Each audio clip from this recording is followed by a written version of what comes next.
Assalamualaikum warahmatullahi wabarakatuh. Perkenalkan, nama saya Agus Mulyadi. Saya mengajar di Min 1 Jemberana, Kantor Kementerian Agama Kabupaten Jemberana, Provinsi Bali. Pada kesempatan kali ini saya akan menampilkan sebuah video simulasi pembelajaran tematik untuk kelas 6 dengan materi pembelajaran tema 1, subtema 1 pembelajaran pertama.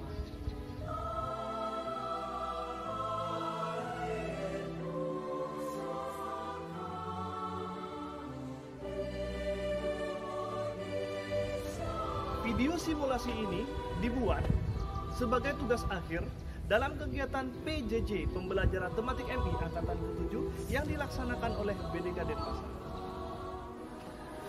Dan saya sangat berharap video ini juga bisa diterapkan pada kegiatan pembelajaran yang sebenarnya, sehingga juga bisa bermanfaat untuk dunia pendidikan pada umumnya. Demikian dari saya akhiri. Semoga video ini bermanfaat. Wassalamualaikum warahmatullahi wabarakatuh.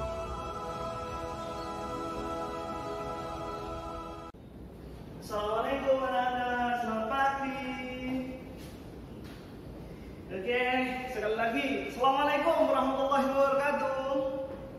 Waalaikumsalam. Oke, siap. Semangat hari ini? Coba, semangat pagi semuanya. Yang semangat dong, pertanyaannya semangat malah jawabannya gitu ya. Ya semangat. Jadi kalau Bapak bilang semangat pagi semuanya, jawabnya harus lebih semangat. Semangat gitu ya. Oke, ayo Hajrah yang semangat dong, yang semangat gitu ya. Jangan lurus gitu ya. Oke. Coba. Semangat pagi semuanya. Pagi luar biasa. Oke, sip. Terima kasih atas semangatnya. Oke, baik anak-anak. Nah, hari ini adalah hari pertama kali kita bertemu secara langsung dalam kelas ya. Meskipun kita sebelumnya sudah pernah berkenalan di Matsama kemarin, tapi Pak Agus belum hafal semuanya emang ya. Oke, tidak apa-apa. Jadi hari ini adalah kita akan belajar hari pertama. Jadi materinya juga materi pertama di kelas 6 ini. Dan Pak Agus ucapkan selamat buat semuanya karena telah naik kelas 6. Oke. Jadi pelajaran pertama ini tentunya kita akan membahas tentang pelajaran pertama, yaitu tema 1, subtema 1, pembelajaran 1. Namun sebelum kita menginjak pada pembelajaran ya, sebelum kita memulai belajar, kita berdoa dulu ya bersama-sama. Karena tadi saya lihat Lulu yang paling rajin datang pertama, maka hari ini yang memimpin doa dulu ya. Silahkan dulu pimpin doanya ya. Oke, selesai. Oh ya, siapa yang tidak hadir hari ini? Ada yang nggak masuk? Hanya satu ya?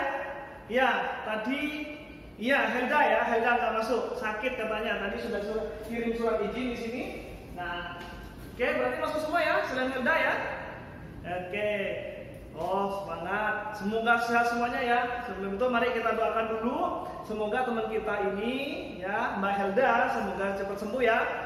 Semoga cepat sembuh sehingga nanti bisa berkumpul lagi dengan kita belajar bersama ya. Berarti masuk semua ya, selain satu cuman ya. Tetap semangat ya. Anak-anak. Nah, seperti yang disampaikan Pak Agus tadi di awal, bahwa hari ini kita akan belajar pelajaran pertama ya. Karena kita pertama kali ini masuk di kelas 6, maka pelajarannya adalah tema 1, subtema 1 pembelajaran pertama.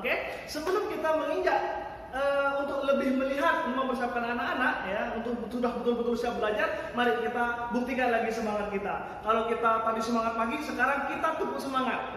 Bisa ya? Seperti Matsama kemarin setelah Pak Agus ajarkan.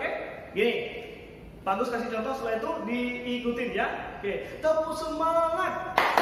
Semangat. Coba. Ya bisa ya? Bisa. Coba. Tepuk semangat.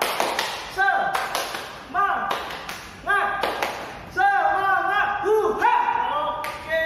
Sudah siap ya? Semangat. Nah, kali ini anak-anak semuanya kita akan belajar di subtema 1 pembelajaran pertama ini. Kita akan belajar tentang 3 pelajaran ya. Yang pertama adalah di sini ada bahasa Indonesia, IPA dan IPS. Nanti apa yang akan kita pelajari kita lihat dulu nanti ya. Nah, di IPS apa, di IPA apa, di bahasa Indonesia apa. Nanti ya, kita nanti akan mengetahui secara lebih luas nanti setelah kita bahas materinya bersama-sama. Oke? Nah, anak-anak, coba silakan sekarang buka bukunya. Buku tema 1 itu, ya, yang sudah diberikan oleh Pak Agus itu. Ya, di halaman pertama, nanti di pelajaran pertama silakan dibuka. Oke, sudah dibuka semuanya? Kalau sudah dibuka, nah sebelum itu Pak Agus akan memberitahu kalian apa tujuan pembelajaran kita. Sebelumnya kita simak dulu KD-nya ya. Silakan seperti yang di layar yang ada di sini. Oke, tujuan kita belajar hari ini adalah yang pertama, nanti anak-anak kan itu ada teks di situ, silakan dibaca ya. Silakan dibaca. Untuk yang pertama, anak-anak nanti ketika setelah belajar diharapkan anak-anak itu bisa menemukan ide pokok dari apa yang dibaca itu ya, dari perkembangbiakan apa jagung di situ ya. Nah, itu dibaca sampai selesai, nanti tentukan ide pokoknya.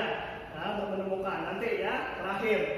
Nah, setelah kita belajar. Yang kedua, setelah menemukan ide pokok dari bacaan tersebut, jadi anak-anak diharapkan itu mampu mengembangkan ya, mengembangkan dengan menggunakan bahasa sendiri secara rinci. Jadi dengan bahasa anak-anak bagaimana sudah mengungkapkan itu, mengembangkannya ya seperti itu ya, ide pokoknya dari tulisan itu nanti ya, silahkan dibaca nanti.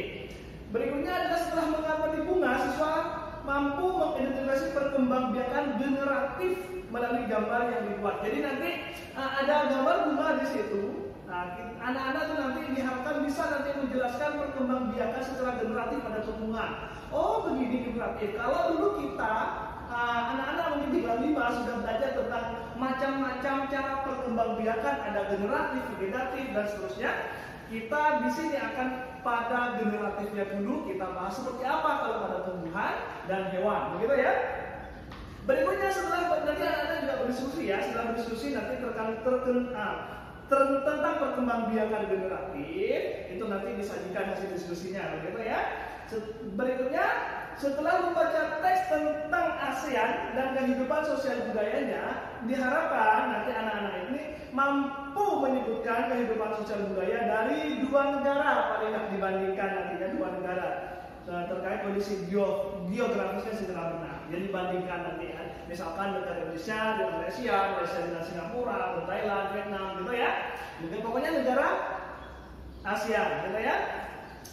Berikutnya yang terakhir tujuannya setelah berdiskusi siswa anak-anak mampu menulis tentang perbedaan sosial budaya dari 2 negara. Perbedaannya apa nanti ditulis, gitu ya setelah diskusi. Oke anak-anak, jadi itu tujuan pembelajaran kita hari ini. Oke anak-anak, setelah mengetahui tujuan pembelajaran apa yang akan kita pelajari hari ini, diharapkan nanti anak-anak juga bisa bersikap peduli ya dengan lingkungan. Nah, makanya oleh karena itu kita akan mempelajari yang pertama materi IPA. Silakan lihat gambarnya di buku di halaman pertama tersebut. Lihat gambarnya. Oke, sudah dilihat? Oke, perhatikan baik-baik. Di situ gambar apa coba anak-anak? Coba. Gambar apa? Ada apa di situ? Kayak ada manusia, hewan, tumbuhan. Oke. Nah, anak-anak pernah nggak di sekitar kalian, di sekitar rumah, di lingkungan sekitar kamu itu melihat ada tumbuhan? Ada pastinya. Sudah tahu manfaatnya apa? Oke, apa manfaatnya tumbuhan bagi kita? Bagi anak-anak? Oke, coba Humaira punya pohon apa di sekitar rumahnya? Mangga. Terus? Ya, apa manfaatnya? Dimakan, ya dimakan. Untuk apa? Ya, biar kita kenyang, ya. Punya energi, ya, kayak betul sekali. Jadi anak-anak di sekitar kita itu banyak sekali tumbuhan-tumbuhan dan hewan yang bisa kita manfaatkan, gitu ya, di sekitar kita. Oleh karena itu anak-anak harus merawatnya, peduli, gitu ya, dengan tumbuhan-tumbuhan yang ada di sekitar kita. Begitu ya, dijaga, dirawat, gitu ya. Nah, pedulilah dengan lingkungan, seperti itu ya. Nah, coba apa tadi ada pohon apa saja di sekitar kita? Meskipun nggak berbuah ada kan, dimakan, diambil sayurnya, daunnya gitu, buahnya, kadang pohonnya, bahkan akarnya, umbinya gitu ya. Hewan juga di sekitar kita ada kucing, ada ayam, sapi, ya kan? Banyak sekali. Coba sekarang kita hewan itu dan manusia kebanyakan juga membutuhkan makanan dari tumbuhan, ya kan? Ya, hewan banyak yang makan buah, daun, ya, yang biasa disebut juga hewan herbivora. Begitu manusia, banyak sekali kita membutuhkan makanan dari yang bersumber dari tumbuhan dan juga dari hewan, gitu ya. Itulah makanya tumbuhan dan hewan itu sangat bermanfaat untuk kehidupan kita. Maka tumbuhan dan hewan yang ada di sekitar kita perlu dijaga, ya. Itu salah satu kita sikap peduli kita terhadap lingkungan, gitu ya. Coba manfaat tumbuhan bagi manusia kira-kira apa enggak? Coba bisa kan sudah ada gambar di situ, ada manusia, ada tumbuhan, ya. Manfaatnya apa? Coba sebutkan. Oke, bagus ya. Yang pertama, tumbuhan itu ketika dimakan bisa menjadi sumber energi ya bagi tubuh kita ya, bagi manusia itu. Kita bisa punya energi, kita makan makanan yang berada di tumbuhan kita memiliki energi. Kalau kita nggak makan kita lemes, kan gitu ya. Oke. Yang kedua, kebanyakan tumbuhan itu yang buah-buahan terutama sumber vitamin, ya, vitamin untuk menjaga kesehatan tubuh kita, vitamin C, gitu kan, vitamin A, gitu untuk menjaga kesehatan tubuh kita. Jadi dari tumbuhan itu banyak sekali. Terus sumber oksigen untuk bernafas. Kenapa? Karena tumbuhan yang ada di sekitar kita itu memproduksi oksigen, ya, dan menghirup karbon dioksida, ya, CO2. Ya, CO2 itu dihirup terus mengeluarkan oksigen, diproduksi. Semakin kita jauh, semakin kita kesulitan untuk menemukan tumbuhan di sekitar kita, maka oksigen kita akan semakin sulit, semakin sedikit, bahkan tidak sehat. Oleh karena itu, kita harus melestarikan dan menanam pohon-pohon di sekitar kita untuk membantu kita untuk membersihkan udara, oksigen yang sehat untuk kehidupan kita. Karena manusia itu tak bisa hidup tanpa oksigen, gitu ya. Harus dijaga untuk bernafas, gitu ya. Berikutnya, pengikat air tanah. Jadi kalau ada tumbuhan di sekitar kita, jadi akar-akarnya itu nanti ketika ada hujan akan menyerap air, kan gitu, diikat dan juga akan menahan longsor juga, gitu ya. Banyak sekali manfaatnya. Terus ada lagi sebagai peneduh. Nah, kalau kita panas ya, panas nanti kita menanam pohon yang bagus seperti di depan sekolah kita ada pohon ketapang yang besar kayak gitu. Kita bisa bercengkrama, main di bawahnya karena kalau panas-panas ada tumbuhan kita bisa teduh. Selain itu segar sekali karena tumbuhan mengeluarkan oksigen, gitu ya. Itu manfaat tumbuhan. Selain itu kalau ada tumbuhan di sekitar rumah kita di taman-taman juga akan memperindah, gitu ya. Itu beberapa manfaat tumbuhan untuk kehidupan kita sebagai manusia. Terus bagaimana manfaat tumbuhan kalau pada hewan? Ada yang bisa jemput? Betul sekali, juga bisa sebagai sumber makanan ya. Jadi kalau sudah dimakan oleh hewan dan juga hewan itu seperti manusia makan juga menumbuhkan energi juga. Jadi sumber energi ya. Oke. Jadi tumbuhan itu merupakan sumber energi bagi kehidupan, termasuk pada manusia dan hewan. Jadi kalau ada tumbuhan harus dirawat biar kita terus punya energi ya untuk main, untuk belajar karena kita juga butuh energi, gitu ya. Tumbuhan memang produsen atau produsennya sudah dibayar, produsen yang memproduksi, yang menghasilkan cadangan makanan dan sumber oksigen ya untuk bernafas, melindungi bumi dan sengatan sinar matahari. Jadi seperti itu ya, beberapa manfaat tumbuhan ya. Jadi beberapa hal yang akan kita terjadi jika tidak ada tumbuhan, manusia dan hewan. Gimana kalau nggak ada tumbuhan kira-kira ya?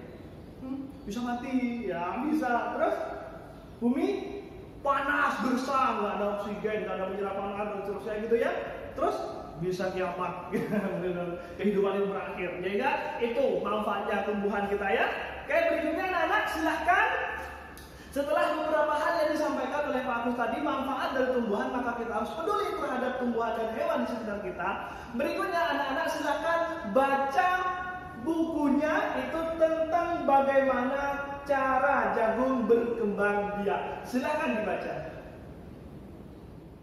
Oke, baiklah anak-anak, setelah membaca, sudah membaca ya semuanya.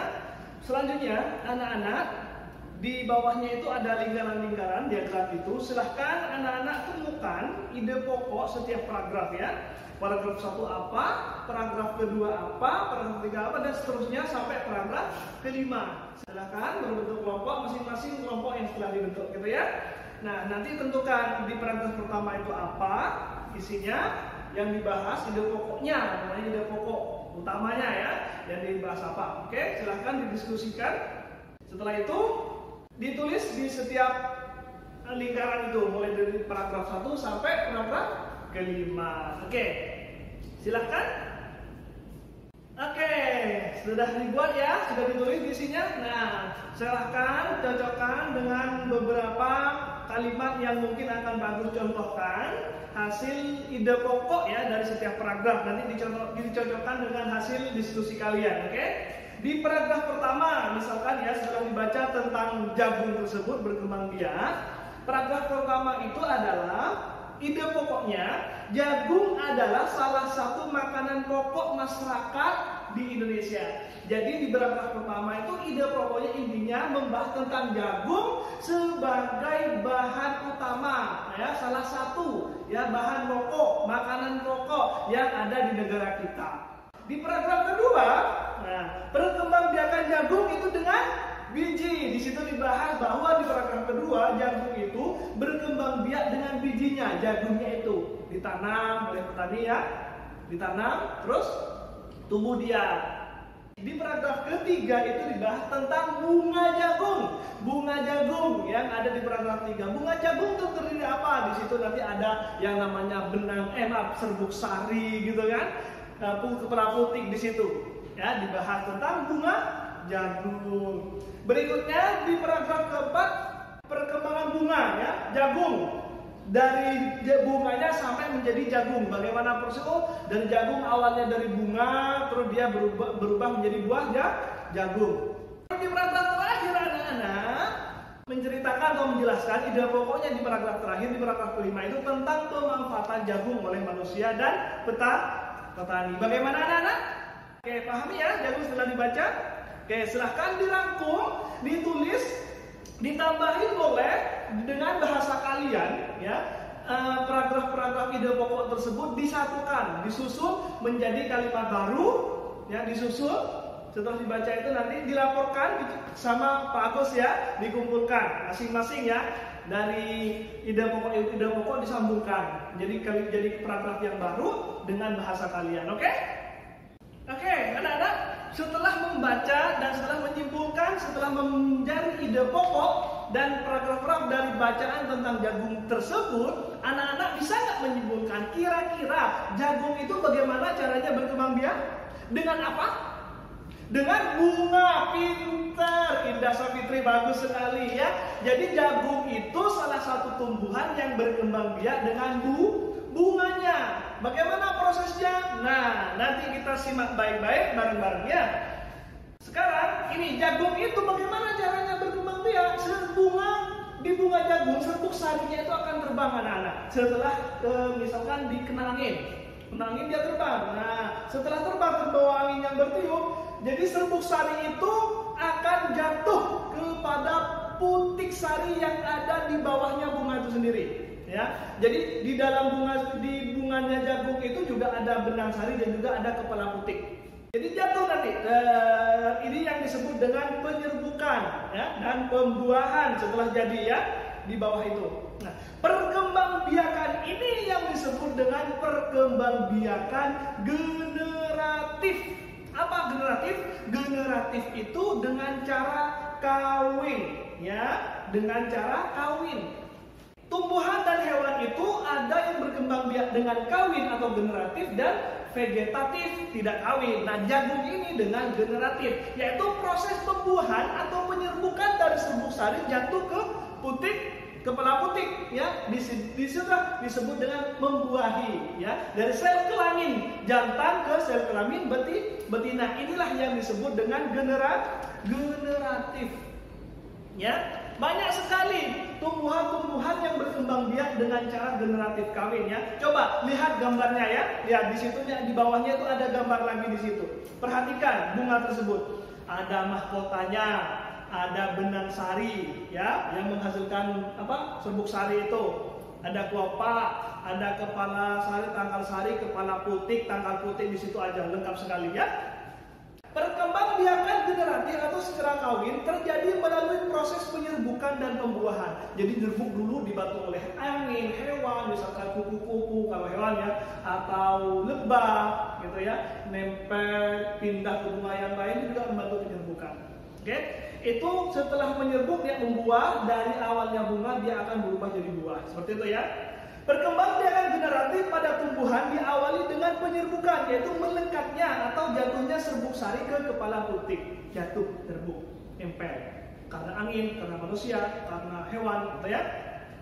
Setelah terjadi penyerbukan, serbuk sari tumbuh puluh serbuk sari yang menuju ke ruang bakal biji. Kemudian serbuk sari akan masuk ke ruang bakal biji melalui serbuk sari. Jadi nanti akan tumbuh di situ. Ya, di bunganya itu lama kelamaan akan berubah menjadi buah setelah jadi penyerbukan. Itu disebut dengan pembuahan. Ya.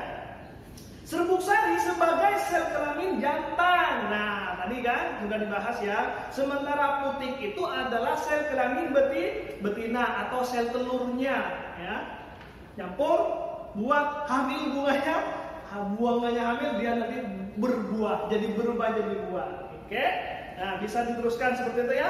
Bagaimana proses pembuahan? Jadi dari zigot itu, hasil dari pembuahan berupa zigot. Zigot itu berkembang biak menjadi lembaga berkembang menjadi bakal biji menjadi biji dan bakal buah, dan kemudian menjadi buah yang berdaging. Nah, itu nanti yang akan dimanfaatkan oleh manusia untuk dikonsumsi maupun ditanam kembali biji jagung tersebut atau biji-biji yang lain. Oke, paham ya?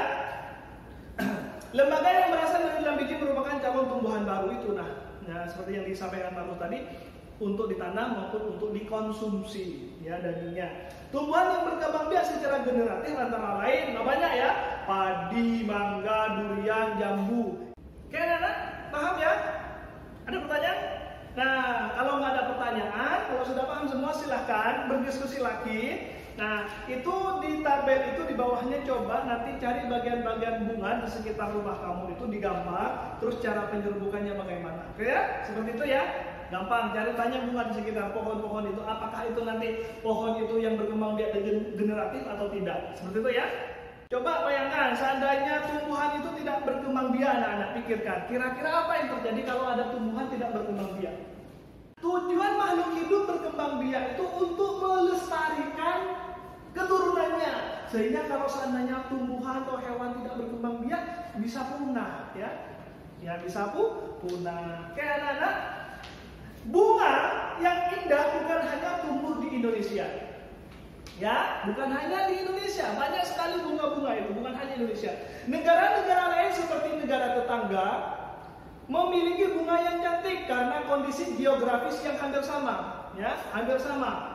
Negara dekat kita apa? Brunei Darussalam, Malaysia, Singapura, ya, Vietnam, Thailand mungkin, ya, seperti itu ya. Geografisnya sama, ada kemiripan di situ ya. Letak geografisnya ada pantai, ada gunung dan seterusnya, itu sama, hampir sama. Cuacanya pun hampir sama.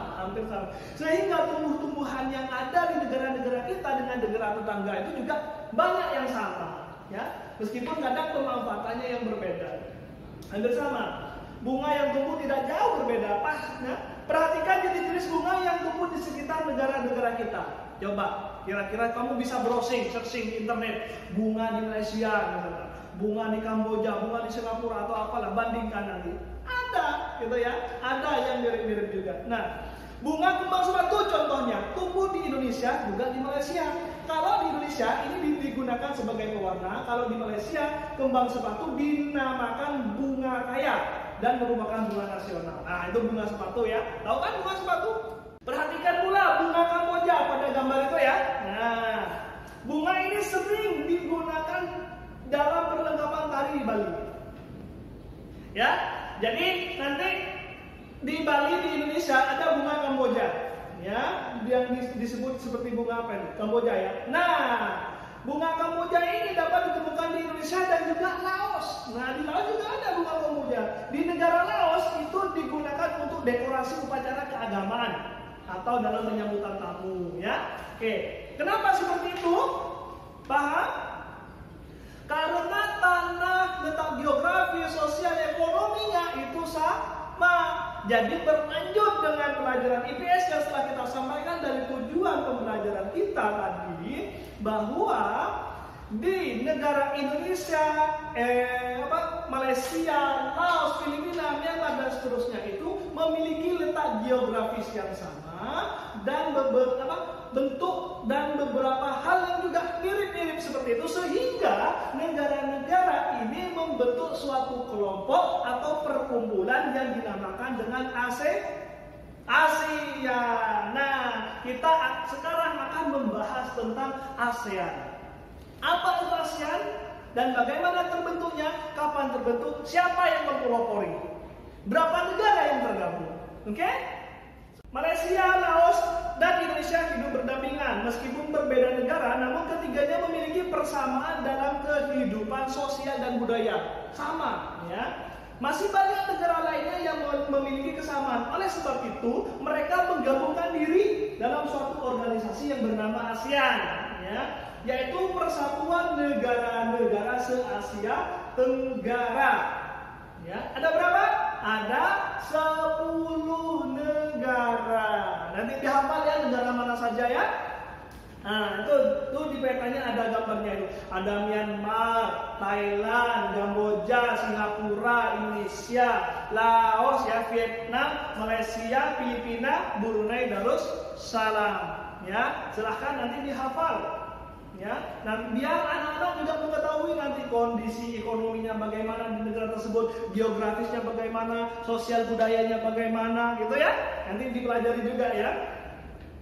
Oke, inilah kita sejenak mencari tahu apa itu ASEAN seperti yang disampaikan Pak di awal tadi, bagaimana terbentuknya dan siapa negara mana saja yang pertama kali bergabung dan mana yang terakhir ya. Mari kita baca bareng-bareng. Kamu pasti pernah merasakan nyamannya hidup bertetangga. Ya, enak lah kalau punya tetangga ya, apalagi tetangganya baik-baik ya. Hal ini terasa sangat semua warga saling mendukung, saling membantu dan bekerja sama. Kenyamanan dalam bertetangga perlu diwujudkan karena tiap keluarga memiliki kepentingan yang sama. Jadi kalau kita memiliki kepentingan yang sama, alangkah baiknya kita tuh berkumpul, bersatu untuk menyelesaikan atau kepentingan bersama tersebut bisa terselesaikan dengan baik. Apa kepentingan kita itu bisa terjamin, saling bantu, saling mendukung seperti itu ya.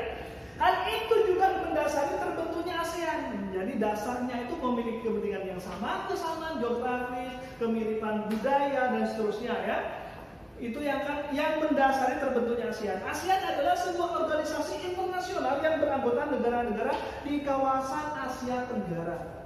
Ya, ada benua Asia, dibagi lagi di Asia ini ada Asia Tenggara. Inilah perkumpulannya yang ada di yang ada di kawasan Asia Tenggara ini berkumpul membentuk suatu perkumpulan. Negara-negara ini bersatu karena adanya persamaan letak geografis, kemiripan budaya, kepentingan yang sama dalam memajukan pertumbuhan ekonomi. Jadi sama-sama memiliki kepentingan yaitu untuk memajukan kepentingan ekonomi negaranya masing-masing. Tapi karena sama kepentingannya berkumpul biar cepat gitu ya, untuk sama-sama maju bersama. Seperti itu ya. Oke. Dan selain untuk kepentingan yang sama dalam memajukan perekonomian, sosial budaya serta menjaga keamanan kawasan menjadi dasar pertimbangan para tokoh-tokoh ASEAN. Jadi tujuan untuk perkumpulan itu juga selain yang telah disampaikan tadi juga untuk keamanan bersama, gitu kan? Tujuannya kan itu, kepentingannya bersama itu biar sama-sama saling bantu untuk mengamankan ya dalam pertumbuhan ekonomi, sosial budaya dan menjaga keamanan itu sendiri ya. Itu tujuan salah satu bagian dari tujuan berdirinya ASEAN, oke? Dan ASEAN itu berdiri pada tahun 1967 yang atas dasar deklarasi Bangkok. Saat itu tokoh-tokoh dari 5 negara dalam diskusi yang mencetus berdirinya ASEAN tersebut. Pertama hanya 5 negara yang berkumpul untuk membicarakan perkumpulan atau mau membentuk sebuah organisasi itu. Pertama hanya ada 5 negara. Oke? 5 negara tersebut yang ada pada tahun itu 1967 adalah yang pertama negara Indonesia. Siapa yang mewakili? Nanti kita sampaikan. Yang kedua Malaysia, Thailand, Singapura, dan Filipina. Ini 5 negara ini pertama kali yang berkumpul membentuk sebuah organisasi yang namanya ASEAN itu tadi. Awalnya hanya 5 negara diskusi ya, di Bangkok. Ya, di Bangkok. Para utusan dari negara kelima, 5 negara tersebut yang sekaligus merupakan tokoh-tokoh pendiri ASEAN adalah yang dari Indonesia namanya Adam Malik. Dari Malaysia namanya Tun Abdul Razak, yang dari Thailand namanya Tanat Homan, yang dari Singapura S. Raja Rahman, yang dari Filipina Narciso Ramos. Jadi 5 orang ini tokoh-tokoh penting utusan dari masing-masing 5 negara ini berkumpul di Bangkok. Ya, pada tahun 1967, tepatnya pada tanggal 8 bulan Agustus tahun 1967. Jadi kumpul, diskusikan ini gimana ya, negara kita kan mirip-mirip lah, gimana kalau kita menjadi membentuk perkumpulan, gitulah kasarnya gitu. Ini sosial mirip-mirip, letak geografisnya kita tuh sama-sama, nggak mirip kayak gini. Gimana kalau kita berbentuk perkumpulan ya? Ya, kita sepakat 5 orang itu kan gitu ya. Dideklarasikan lah di sana akhirnya gitu ya.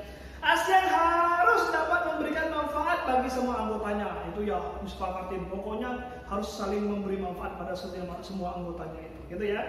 Untuk itu berbagai kerjasama perkembangan untuk memajukan kesejahteraan semua anggotanya. Kerjasama di bidang ekonomi, sosial, budaya, politik dikembangkan bersama untuk kemajuan anggota. Manfaat yang dirasakan oleh anggota-anggota ASEAN membuat semakin banyak negara yang kemudian bergabung. Ya, saat ini ada 10 negara. Saat ini sudah ada 10 ya yang bergabung.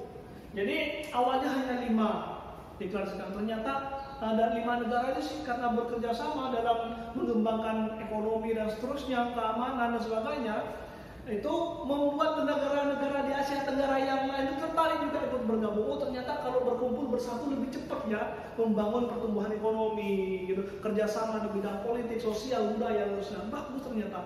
Akhirnya banyak negara-negara tetangga yang sama-sama di Asia Tenggara ini ikut bergabung gitu ya.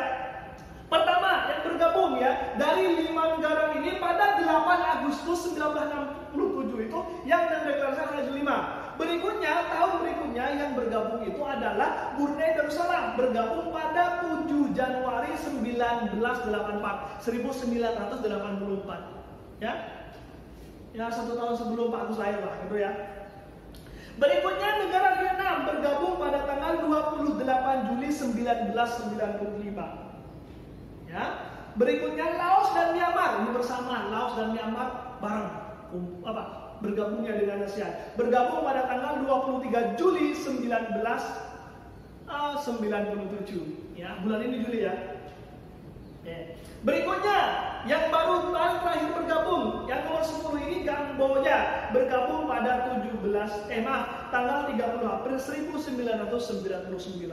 Akhirnya sampai saat ini ada 10 anggota negara ya, ada 10 negara anggota ASEAN yang telah bergabung. Tujuannya tetap sama, yaitu demi kepentingan bersama karena dengan alasan kesamaan letak geografis, kesamaan dan kemiripan budaya, sosial, dan kepentingan yang sama untuk memajukan ekonomi yang sama. Seperti itu ya, sehingga nanti ada 10, sekarang sudah ada 10 yang siap bekerja sama dengan tujuan kepentingan yang sama tersebut. Oke, sekarang bagaimana dengan kehidupan sosial masing-masing? Nah, anak-anak bisa dibaca di bukunya tersebut ya. Brunei Darussalam bagaimana ya? Terus Malaysia, Filipina, semuanya sudah ada di sini untuk sosial budayanya. Bisa anak-anak baca semua ya. Nanti bisa disimpulkan.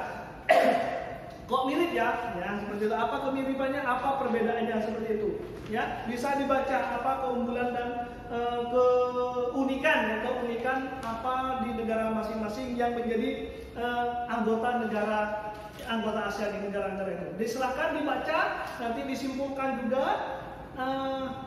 kebagian besarnya seperti apa gitu ya, keunikan dari negara-negara yang bergabung tersebut ya. Nah, anak-anakku sekalian, setelah kalian semua membaca tentang kehidupan sosial negara-negara yang ada di ASEAN ya, anak-anak juga harus mencari tahu ya bagaimana dengan kehidupan dan budaya negara kita di Indonesia. Seperti itu ya, juga dipikirkan bagaimana terutama di Bali masyarakat sekitar kita seperti itu ya. Nah, di bawahnya itu juga ada kesimpulan ya, semacam kesimpulan garis besarnya dari kesamaan geografis dan sebagainya budayanya di negara Asia gitu ya. Silakan coba diperhatikan di bukunya, silakan. Kondisi geografis Asia Tenggara, khusus Asia Tenggara ini ya, bagaimana berkumpul dalam organisasi ASEAN itu. Letak geografisnya Asia Tenggara itu berada di antara 3 perairan ya. Jadi ada di antara 3 perairan ya. Yang pertama, Samudra Hindia dan Teluk Benggala di bagian barat. Jadi di bagian barat di Asia Tenggara ini ada Samudra Hindia dan Teluk Benggala itu. Ya, itu pembatasnya ya. Kita geografisnya yang ada di antara 3 perairan. Yang kedua ada Laut Cina Selatan yang di sebelah utara. Ada Laut Cina Selatan itu berada di sebelah utara perairan Asia Tenggara itu. Berikutnya yang ketiga yang terakhir adalah Samudra Pasifik yang ada di timur. Jadi perairan yang dimaksud yang mengelilingi Asia Tenggara itu ada 3 tersebut ya.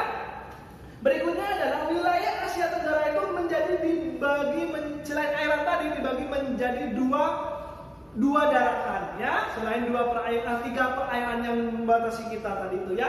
Yang pertama adalah daratan yang berbentuk semenanjung. Jadi daratannya berbentuk semenanjung. Wilayah yang berbentuk semenanjung adalah negaranya itu negara Myanmar, Thailand, Laos, Kamboja, Vietnam, dan wilayah Malaysia yang bagian barat. Karena Malaysia itu dibagi 2. Ada 2 kepulauan besar di Malaysia itu ya. Bagian barat dan bagian timur nanti ya.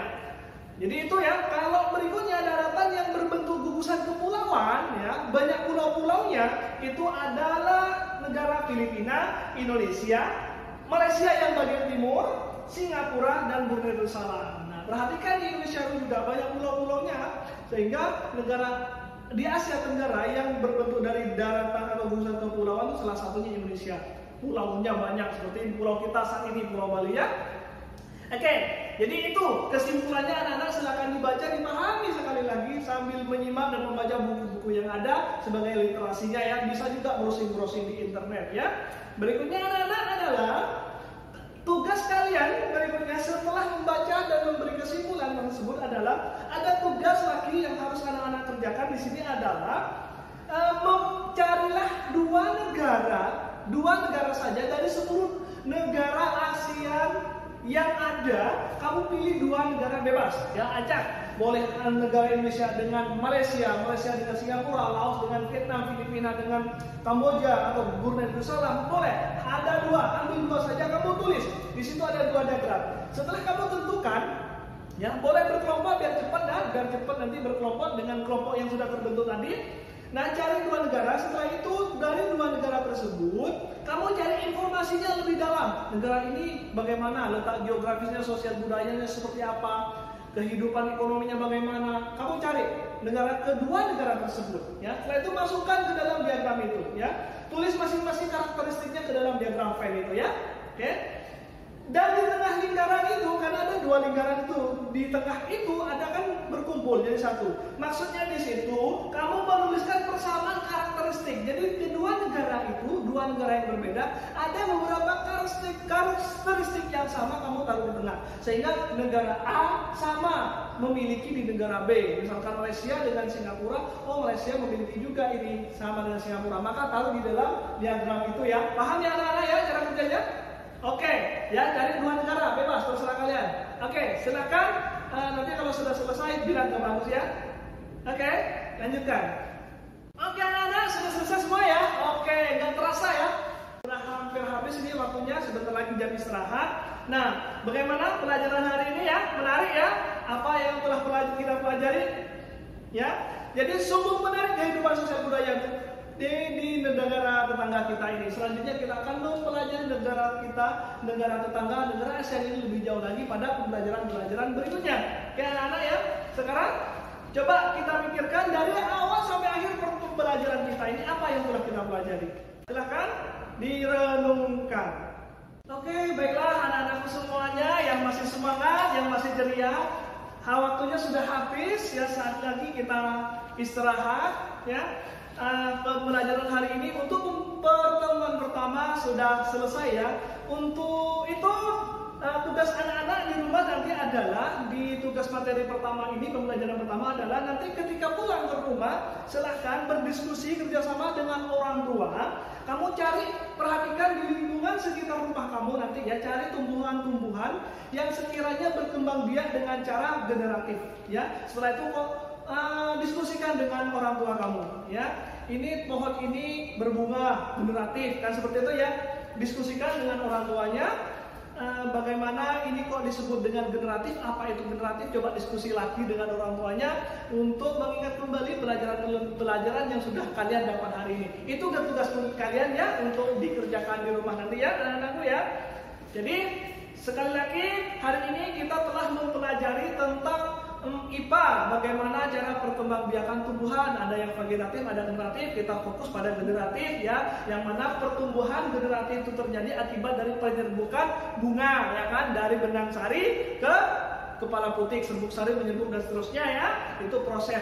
Kenapa? Karena tumbuhan itu juga penting untuk dilestarikan dan untuk kita pedulikan ya anak-anak. Jangan lupakan itu, bahwa kita harus peduli terhadap lingkungan kita, karena hewan dan manusia seperti kita juga membutuhkan lingkungan, membutuhkan tumbuhan untuk memenuhi segala kebutuhan kita. Seperti yang kita bahas di depan tadi ya anak-anak. Dan terusnya juga terkait ASEAN dan negara-negara ASEAN, setelah kita simpulkan dari ide pokok dari hal-hal yang lain tadi.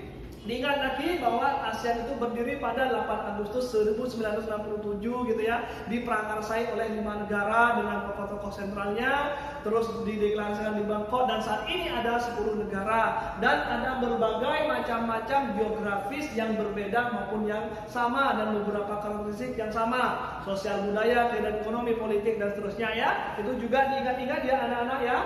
Oke, berikutnya anak-anak.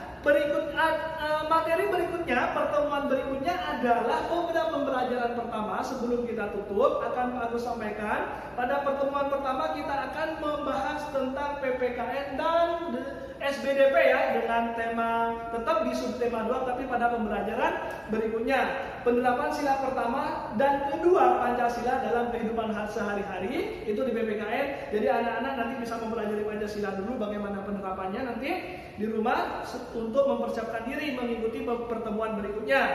Untuk di seni budayanya, mengenal karya seni patung, apa itu patung dan seterusnya, kita akan bahas pertemuan berikutnya anak-anak ya. Oke ya anak-anak ya, silahkan mempersiapkan diri ya. Oke, baiklah anak-anakku semuanya, yang sangat Bapak banggakan, sebelum kita keluar dari ruangan, sebelum kita mengakhiri kegiatan pembelajaran hari ini, ada baiknya marilah kita berdoa, kita memohon kepada Allah Subhanahu wa Ta'ala, semoga kegiatan belajar hari ini, ilmu yang kita dapatkan hari ini, semoga menjadi ilmu yang barokah dan bermanfaat. Oke, mari kita berdoa bersama-sama dengan mengucapkan alhamdulillah bersama-sama. Alhamdulillahirabbil alamin. Oke, terima kasih. Tetap semangat untuk pertemuan berikutnya. Pak Agus akhirnya sampai di sini. Nanti silahkan beristirahat dulu. Nanti masuk lagi ke kelas untuk pelajaran dengan mata pelajaran yang lain. Pak Agus akhiri, semoga kalian bisa menjadi anak-anak yang soleh-solehah, sehat selalu. Oke? Assalamualaikum warahmatullahi wabarakatuh.